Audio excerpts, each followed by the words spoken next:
بله افدام محمد موباش من وزارت کار در و یا فرانسی راگهاند که وانا 10 جن و 25 زاروک ج ملبات اندامنی رخصنا داعشه کل کمپ باکور جلات سوریه دمان وان وگهزن بو فرانسه هروها وزارت کار در و دازانین کو کسی هانه کو هات نوگو هستن به تایبتی تمن خجر 18 ساله را او و بین رادس کردن بو ناوندنی زاروکان دا کو پی دی وین وان یه تدریسی یه جواکیش بو وان به دابین کردن هروها کسی هانه کو تمن وان جور 18 سال را او جی بین رادس کردن بو آلین دادگاه یان آلین لیکلین داکو بین جزاکرین لسر تولیبون آوان یان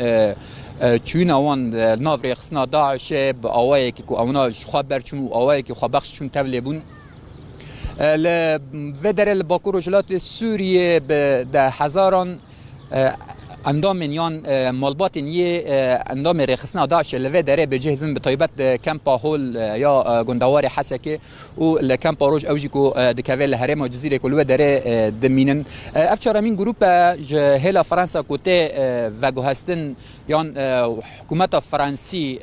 هولاتین خو یک و د کمپی باکور جلات سوریه عراق دمینن وان در دخن و دکازم بو ولات فرانسا د کمپین باکور جلات سوریه طیبتی هول و کمپا روج و لکمپینیکو العراق دمینن بده هزاران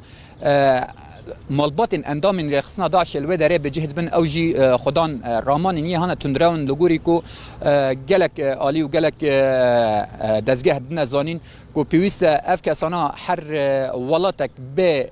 حولاتین خو به جام خو لجام خو جاره کدن وان رامان وانا یان روشی کو اونات در باسم طیبت جی کو گلک سالان نوری خصنا داعش دامان کو اونا حال حاضر داد دبنا مترسیک لسر جواکن وانا لكامبين باكور جلات سوريا اندام يه رخصنا داعش ومالبات اندام رخصنا داعش كل ودره دي من زياده ترج شس دولتينا كو جالك دولت جيتانها قبول ناكن كو ولاتي خو وجه هزنيان وگرين بو ولاتي خو تاني هناك هند دولت وك روسيا وفلبين فرنسا وانا بهجمار هری زدک و وانا ولاتین خو کمپانی باکور جلات سوریه ورگرتن و درباسی ولات خو کرن لو دره داکو جاره کدن جیانوان بگو هرتن و دور بج کارن یه تندرو و رامان تندرو